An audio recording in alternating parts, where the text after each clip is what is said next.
The Dominus exists in a really strange position in the Rocket League landscape. It's the closest thing the game has to rival the Octane Hitbox, the current meta choice for both pros and the community at large. It's also a very popular car for the more casual audience. At the same time, it barely makes a dent in the competitive scene, only really being seen in the minor regions. So why is this widely utilised hitbox not the meta? Why is the Dominus second place? You might be surprised to hear of some of the cars that actually make up the hitbox type, as it covers a very wide range of vehicles. The Dominus, obviously, the Formula 1 series, the NASCAR series, the Mazzamune, the Ecto 1, even the newer Batmobiles. The Dominus covers a huge spectrum of different car types and throws them under one roof. It actually has the greatest number of cars available to use, even more than the Octane. Which brings us onto our first problem, the hitbox itself. The Dominus is well known for its very forward biased layout, but if you look at the car with the hitbox visible, the model actually sticks miles out in front of it. The hitbox actually has one of the largest protrusions in the game, making it one of the least well matched models to hitboxes available. When you look at the Dominus's stats, you actually find more of a middleman, with stats that put it in the middle of the pack in almost every dimension. You'd think being jack of all trades would be a good thing for the hitbox, and yes, it does make it a bit more reliable when nothing is particularly outlandish, but it doesn't quite work in its favour when it comes to the meta. Having average dimensions makes it a master of none, and it means that the Dominus is fighting an uphill battle against Octanes and Mercs, whose larger volumes and surface areas give them an advantage in 50s. The Dominus does have one advantage outside of dimensions, in that it has the lowest ground height and one of the best inclinations in the game. This makes it excellent for setting up aerial plays from the ground. Being fairly flat too makes it quite a popular choice for freestylers, as it has a very easy to track model thanks to that huge front. Despite its position now, it wasn't always non-meta. It was actually quite a popular choice in the early RLCS scene, staying quite popular until its decline post-standardization. It still does make its appearance every now and then in the bubble scene and in the minor regions, but you're unlikely to see it operate at a LAN major, for instance. Something people tend to forget about the Dominus as well is that it wasn't always free.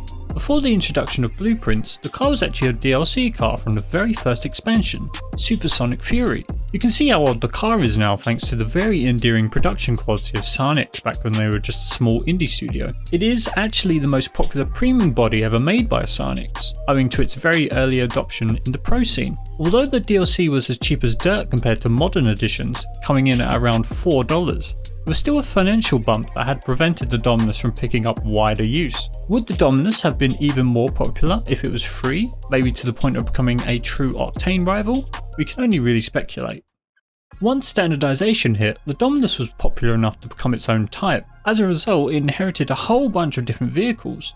It's evidently quite a popular choice for the large core audience of intermediate players, as it's often the chosen hitbox for new additions to the game roster. The hitbox has routinely become the home of many DLC and licensed battle cars, scoring about half of the Steam DLC cars and well over half of the item shop cars. Despite being fairly popular, it's clear as you rise in the ranks that the Dominus makes itself pretty sparse. Why is that? Well, it's likely to do with the aforementioned hitbox dimensions.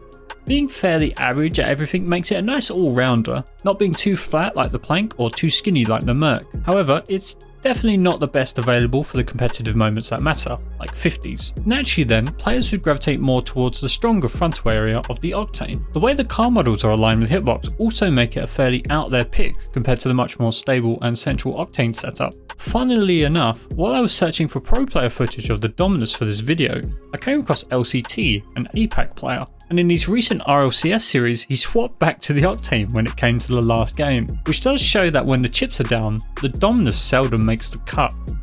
Overall, a popular choice, but not in the competitive sense. Is this as close as Rocket League will ever get in terms of an Octane rival? Probably. What the Octane really lacks is a proper rival in terms of hitbox performance. No other car combines the Octane's width and height like it does, so until then the Octane is likely going to stay at the top. Much like all the other hitboxes, it'll be nice to see the Dominus in the RLCS every now and then, even if its stay is only short-lived. Thanks for watching. Just a reminder that this video is part of a larger series called Non-Meta. You should definitely consider checking out the full playlist and subscribing so you don't miss out on future episodes. Next up is probably the hybrid, so I'll see you then.